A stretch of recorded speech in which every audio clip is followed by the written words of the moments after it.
అధిక మాసం special offer, less expense more savings. Mukunda జ్యువెలరీలో గ్రాండ్ డీల్. నా పేరు మరీదాస్ అమ్మ. ఏం చేస్తుంటారు? నా వ్యవసాయం అన్న, మా రైతు వారికి కూలింగ్ ఇచ్చేసాం, బాబు గారికి కూలింగ్ ఇచ్చేసాం. బాగా కౌలు కూడా వేసాడు, హ్యాపీగా ఉంది. ఎంతండి కౌలు? ఈ 95,000 వచ్చినాయి అమ్మ ఈ సంవత్సరం 95,000. సంవత్సరానికే? సంవత్సరానికి 95,000. ఎన్ని ఎకరాలండి? మేము ఇచ్చామమ్మా, మేము అన్నదమ్ముల మీద ఇచ్చాం. ఎలా ఉంది సార్ ఇప్పుడు మరి? అంటే ఇంకొక ప్రతిపక్షాలు చూసుకుంటే రైతులు పనులు చేస్తున్న పంట పొలాలు. మేము రాజధానిలో వాళ్ళం కాబట్టి మాకు చంద్రబాబు గారే న్యాయం చేస్తాడని ఉండం. అది ఎందుకని చంద్రబాబు నాయుడు గారు న్యాయం? నాయుడు గారు అంటే ఇప్పుడు కూలింగ్ ఇచ్చామమ్మా, జగన్ గారు వచ్చాము 3 రాజ్యాలు లేక ఇది మాకేం పొలాలు ఇచ్చి ఉండాం కదా, అందుకని చెప్పి ఇది జరిగిపోయింది. అది పొలాలు దేనికోసం అంటే ఓన్లీ కవుల కోసం ఇచ్చారా లేదంటే కౌలు కోసం కాదమ్మా, రాజధాని పెడతాడు హైదరాబాద్ లో సిటీలో చేస్తాడు అని చెప్పి అనేలాగా చేశాం. మాకు ఉపయోగం అంటే అసలు మాకు లెక్క అయితే రాజధాని అక్కడ పెట్టకూడదు. మా పండే పొలాలు అన్ని పండుతాయి మాకు, మా రైతు వారు అన్ని పండుతాయి. తాగే నీరు 35 అడుగులు అయితే వా తాగదమ్మా, మా ఇద్దరికి వా తాగదు. ఉల్లిపాయ ఇచ్చామనుకున్నా వా తాగదు, మాకు ఇద్దరు కావాల్సిందే కాలువకే. అది ఏం చేద్దాం ఇప్పుడు మనం ఎకరం 2 ఎకరాల వాళ్ళమే, వాళ్ళు ఇది రైతు వారు ఎక్కువ ఉంటాయి కదా. అది అంతేకాకుండా అమరావతి రాజధాని అవడం మీకైతే మీరు అక్కడ ఉన్న వాళ్ళే కాబట్టి మీరు చాలా హ్యాపీగా ఉంటారు. మరి అంతేకాకుండా ఈ అభివృద్ధి పనులు ఎలా జరుగుతున్నాయి? పనులు మాత్రం బాగానే అవుతున్నాయి అమ్మ, ఇప్పుడు పనులు మాత్రం బాగానే అవుతున్నాయి. పనులు బాగా చేస్తున్నారు, బాగా చేస్తున్నారు. వర్షం కురితే మాత్రం పని లేదు. నిన్న ఇవాళ వర్షం పడిన పని వాళ్ళు ఖాళీ, నీళ్లు అన్ని కాలువలు గోతులు మట్టి కుప్పేసారు. చిన్నప్పుడు కుప్పలు పడతాం, మా ఊరు కుప్పలు అట్టా ఉన్నాయి.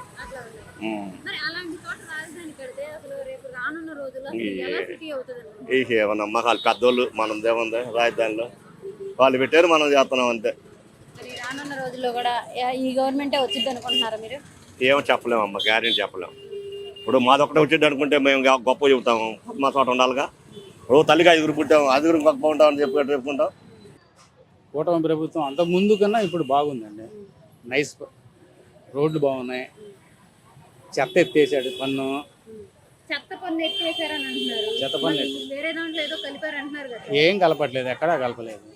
నేను టెనెంట్ని, అది ఓనర్స్ రిస్క్. అది టెనెంట్గా నాకు చక్కగా నాకు రేషన్ కార్డు ఉంది, నాకు అన్నీ ఇస్తున్నారు రేషన్ కార్డు. వెళ్తే కందిపప్పు కూడా అక్కడే పెట్టారు. ఇప్పుడు కూటమి ప్రభుత్వం వచ్చిన తర్వాత far better than Jagan government. బాగుంది, గవర్నమెంట్ బాగుంది. అయితే వాళ్ళలో వాళ్ళు కొట్టుకోకుండా ఉంటే నెక్స్ట్ వస్తారు, లేకపోతే మళ్ళీ జగన్ సార్కి మళ్ళీ కట్ట పెడతారు. రేట్లు సార్, రేట్లు చూసుకున్నట్టయితే గ్యాస్ రేటు పెరిగింది అంటున్నారు, పెట్రోల్ రేటు పెరిగింది అంటున్నారు, తినే రైస్ రేటు కూడా పెరిగింది అంటున్నారు. మరి ఇన్ని రేట్లు పెంచేసినా గవర్నమెంట్ దీని మీద ఎందుకు దృష్టి పెట్టట్లేదు అంటారు? గవర్నమెంట్ దృష్టి పెడతామంటే కొన్ని సెంట్రల్ గవర్నమెంట్ చేతుల్లో ఉంటాయి, కొన్ని స్టేట్ గవర్నమెంట్ చేతుల్లో ఉంటాయి. ఇప్పుడు సపోజ్ పెట్రోల్ అనుకోండి, ఏదైనా అవకాశం ఉంటే వ్యాట్ తగ్గించవచ్చు దాంట్లో. ఇప్పుడు కందిపప్పు, పప్పులు, ఉప్పులు పెరిగినాయి అనుకోండి, దాని మీద కంట్రోల్ చేయొచ్చు. At the same time central గవర్నమెంట్ని ప్రెషర్ చేయాలి. ఎందుకంటే బాబు గారు అక్కడ కోయిలేషన్ ఉన్నాడు కాబట్టి వాళ్ళ గవర్నమెంట్లో ఈయన గవర్నమెంట్లో వాళ్ళు ఉన్నారు. సో ఈయన రికమెండ్ చేసి ఏదైనా తగ్గించడానికి అవకాశం చాలా ఉంటుంది. అంతేగాని ఇట్లాగనే కంటిన్యూ అయితే జనాలు విసిగిపోతారు.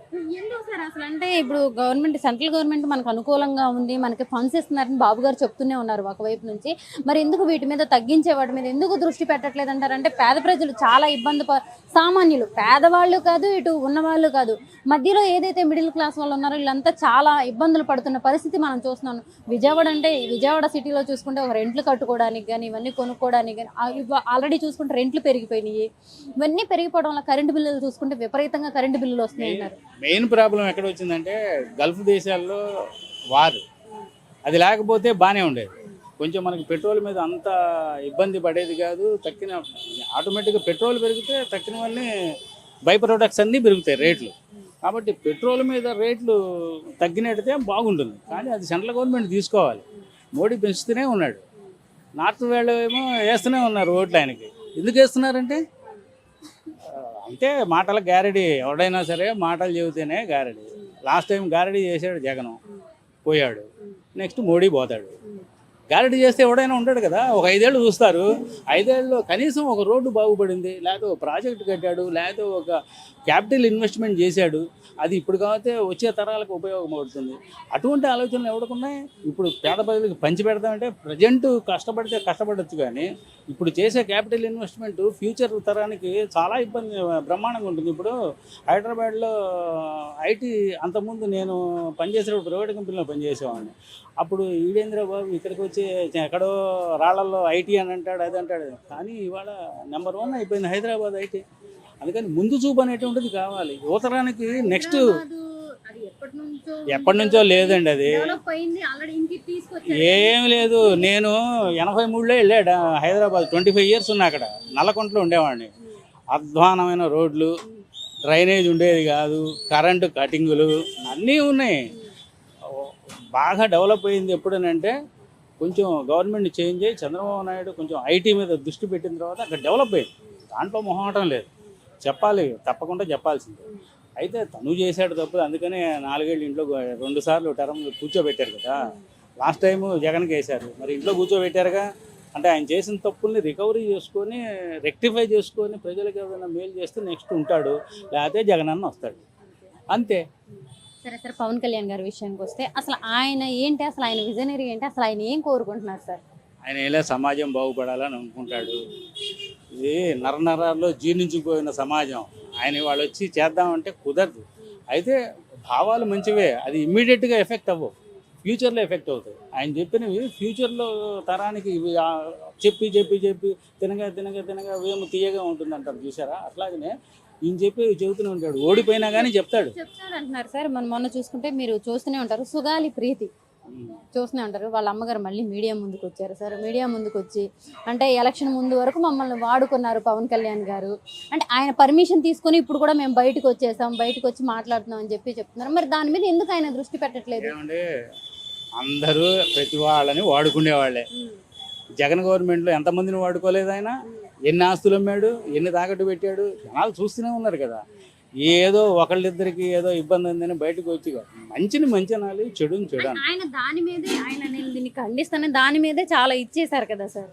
చేసేవాళ్ళు ఉంటారు, మంచి చేసేవాడు వెనక్కి లాగేవాళ్ళు చాలా మంది ఉంటారు. ఆయన వల్ల సమాజానికి నష్టం లేదు. జగన్ మన ఇతను వల్ల, పవన్ కళ్యాణ్ వల్ల సమాజానికి నష్టమా? నీకు ఏమన్నా నష్టమా, నాకేమన్నా నష్టం? మంచి చెబుతున్నాడు, వింటేనో లేకపోతే లేదు. ఏది తగ్గట్లేదు, తగ్గుతుందన్న ఆలోచన కూడా లేదు. గోల్డ్ రేట్ నుంచి సిల్వర్ రేట్ వరకు అన్నీ పూర్తిగా అన్నీ పెరిగిపోయినాయి.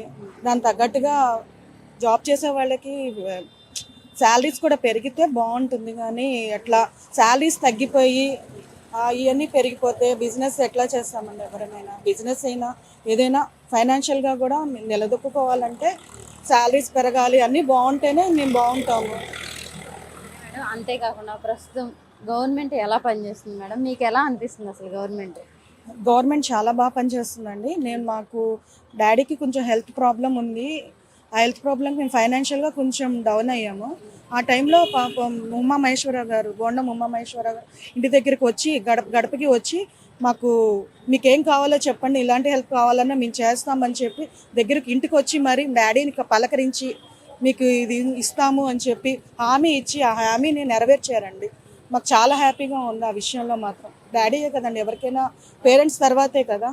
నాకు మా విషయంలో చాలా హెల్ప్ఫుల్గా ఉన్నారండి. నాకు చాలా ఇంకా ఏదైనా ప్రాబ్లం ఉన్నా, పబ్లిక్ విషయంలో ఏదైనా ప్రాబ్లం ఉన్నా, ఏదైనా ఉన్నా అప్పుడు బాగానే ఉందండి. ఇప్పుడు ఇంకా కొంచెం మాకు డోర్ స్టెప్స్ దగ్గరికి వచ్చినట్టుగా అనిపించిందండి. నాకైతే ఏ స్కీమ్స్ అయినా ఏమైనా కొంచెం మాకు ఉపయోగపడుతున్నాయండి. అప్పుడు అంటే నాకు అంత అనిపించలేదు విషయం వచ్చేటప్పటికి, కానీ అవి కొంతమందికి వచ్చినాయి అని అంటున్నారు, అది మా వరకు రాలేదండి.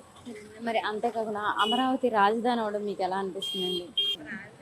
ప్రతి ఒక్కరికి తెలియాల్సిన విషయమే కదండి. ఇప్పుడు మన పిల్లలకి మనం చెప్తాను క్యాపిటల్ లేదంటే మనం తెలుసుకోవాలి. ఇప్పుడు మన పిల్లలు క్యాపిటల్ లేదని అడిగితే ఒకటి చెప్పుకోవాలి కదండి. మీ క్యాపిటల్ లేదని మనం నేను అనుకోవడము, పెద్దవాళ్ళు ఏ డెసిషన్ తీసుకున్నా మంచిగా తీసుకుంటారు, అది కొంచెం ఆలోచించి తీసుకోవడం మంచిదని ఆలోచన అండి. అండ్ ఎవరిని మనం క్వశ్చన్ చేసే రైట్ లేదు. పబ్లిక్ అయినా ఎవరైనా వాళ్ళు ఎన్నో ఆలోచిస్తారు, ఎవరైనా సరే ఎంతో ఆలోచించి నిర్ణయం తీసుకుంటారు పబ్లిక్ అనేటప్పటికి. దానికి మనము ఏం చెప్పలేమండి. కళ్యాణ్ గారి విషయానికి వచ్చేసరికి ఏం చెప్తారు మేడం?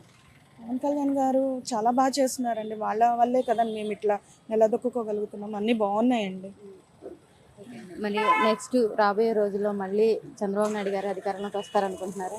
ఎవరొచ్చినా మాకు కొంచెం పబ్లిక్కి హెల్ప్ చేసి పీపుల్కి ప్రౌడ్గా ఉంటే చాలండి. ఎవరైనా మనకి